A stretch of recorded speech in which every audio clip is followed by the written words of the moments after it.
8 गीतकार आहेत, 8 जणांनी गाणी लिहिली आहेत. प्रत्येकाला कथा समजवण्यासाठी तुला किती कष्ट पडले? मला ॲक्च्युली खूप मेहनत घ्यायला लागली, कारण की सगळ्या चाली आधी बनल्या होत्या आणि त्यानंतर त्या सगळ्या चाली घेऊन मी प्रत्येकाकडे राहतर सगळी बाकी 4 गाणी मी केली, त्यातली 3 गाणी विशालनीच लिहिलेली आहेत आणि 1 गाणं स्पृहा जोशीने लिहिलेलं आहे. सो मला विशालशी खूप पर्सनली आम्ही डिस्कस करून मग ते सगळ्या सिच्युएशन्स ऋतुराज आम्हाला सांगायचा आणि मग त्याप्रमाणे त्या आम्ही काही ना काही ते त्याचं सगळं बनवत आलो, 6-6 बनवत आलो सगळं आणि मग तसं करत आलो. याच्यामध्ये 3 जबाबदारी सांभाळली, एक दिग्दर्शक आहेत, गीतकार पण आहेत आणि गायक पण आहेत. तू सगळं करू शकला असतंस गाणी. मी गीतकार नाही होऊ शकत, फक्त मी गायलो आणि संगीतकार होऊ शकलो. पण एक गीत लिहिलेलं आहे नाही, मी नाही लिहिलं. एक सगळे विशालनी 3 गाणी लिहिली आहेत आणि एक स्पृहा जोशीने मी कंपोज केलं. 10-12 वर्षामध्ये काही फार फार बदल नाही होत भाषेमध्ये. हा, औरंगाबादमध्ये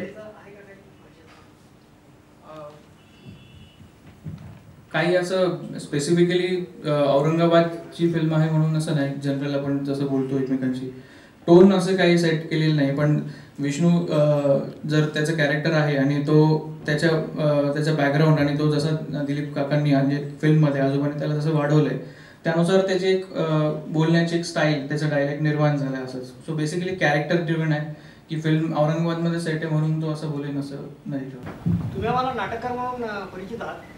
मला टीनेजमध्ये संवाद लिहिताना काय म्हणजे त्या वयात जाऊन लिहिताना काय जाणवलं? नाही, बेसिकली ज्या वेळेला ऋतुराज पहिल्यांदा भेटला पुण्याला तेव्हा त्याने मला नरेट केलं आणि गमतीचा भाग हाच की ते कनेक्शन, तो काळ, त्या ॲटमॉस्फिअर आणि नंतर कॉइन बॉक्सची गंमत. कारण ह्या प्रोसेसमधनं मी पण गेलेलो आहे आणि आमचं तेव्हा तेच डिस्कशन झालेलं की हो येस म्हणजे येस आणि कुठेतरी ह्याचा इनोसन्स मला फार जाम आवडला. आणि कसं झालं आतापर्यंत नाटक म्हणा किंवा बाकीच्या फिल्म्स म्हणा की तिथे वेगळा डायलेक्ट होता, एक काहीतरी स्टाईल होती, स्टाईलाइज प्रकरण होतं.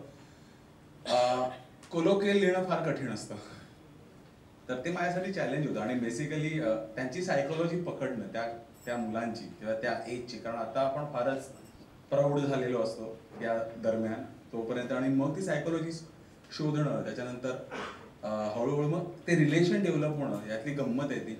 आणि म्हणजे विष्णूचं कॅरेक्टर लिहिताना फार जाम मजा आलेली मला. आणि ज्या वेळेला मला ऋतुराजने सांगितलं की कुशल आहे म्हटलं की मग मला परफॉर्मन्स दिसायला लागलेला, कारण तोपर्यंत माहीत नसतं आणि मग हळूहळू ते उलगडत गेलं. सो मला मजा आली बेसिकली करताना, कारण मी आतापर्यंत एवढं असं कोलोकियल कधीच लिहिलेलं नव्हतं. त्यामुळे ते इतर नाटक म्हणा, एकांकिका म्हणा आणि इतर फिल्म्सपेक्षा ही फारच वेगळी आहे डायलॉगच्या पद्धतीने, पण मला मजा आली. सो थँक्स ऋतुराज की तुम्हाला ऑपॉर्च्युनिटी दिली.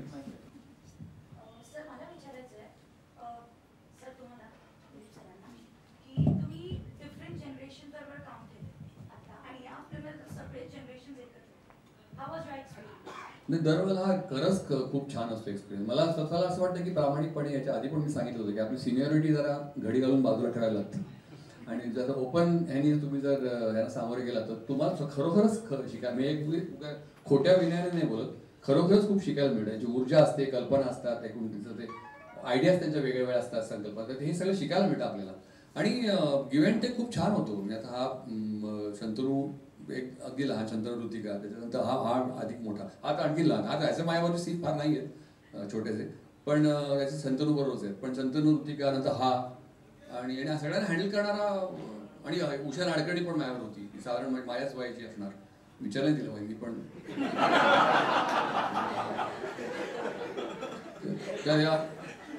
पण म्हणजे असं वेगळ्या संबंध याच्यामध्ये प्रत्येकाचे वेगवेगळ्या हे असतात आणि सगळ्यांना सांभाळून घेणारा ऋतुराज होता.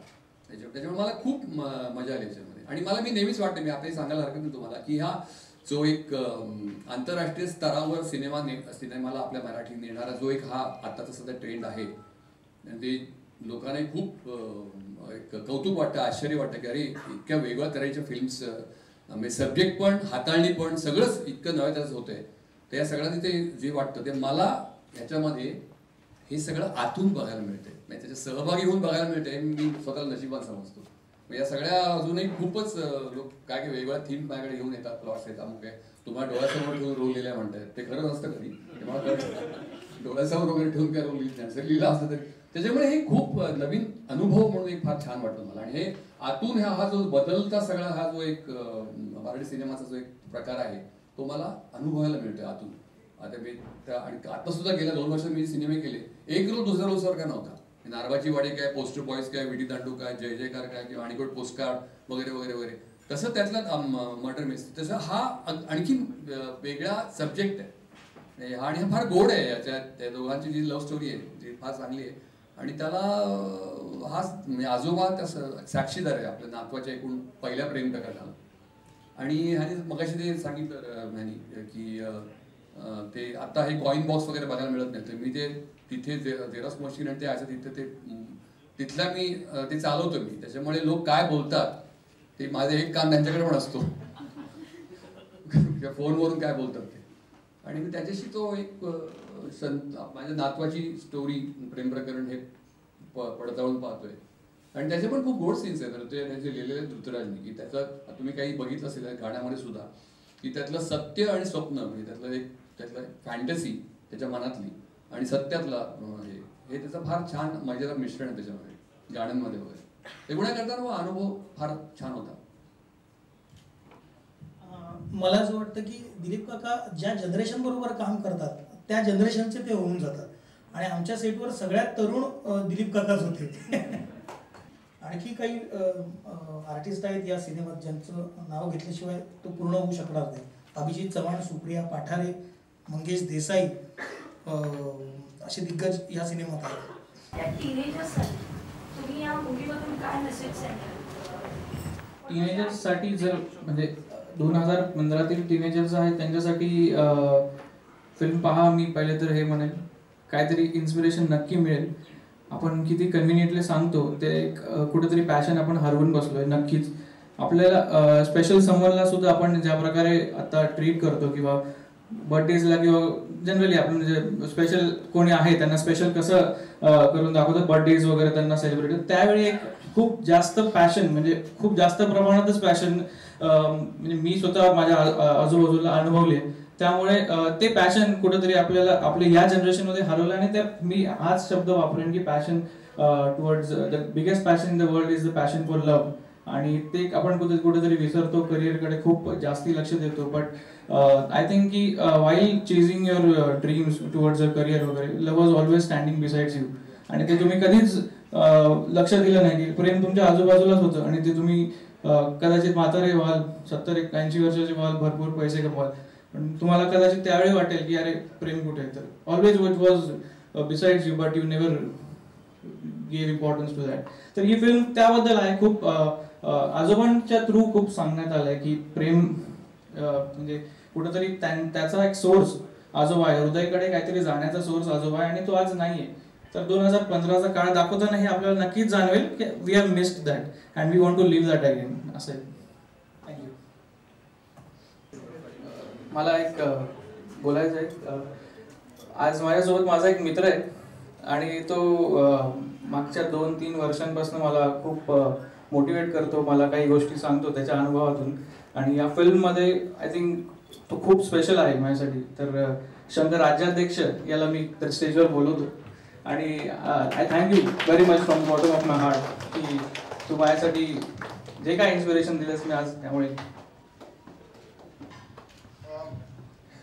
ऋतुराज बद्दल सांगायचं तर इज खूप पॅशनेट आहे आणि त्याच्या पॅशनमुळे त्याच्याशी मैत्री करणं, त्याच्याशी बोलणं, त्याच्याकडून गोष्टी ऐकणं, लिहून घेणं हे सगळं खूप आवडतं. त्याने खूप मनापासून ही फिल्म बनवली आहे, मनापासून लिहिली आहे ॲक्च्युली.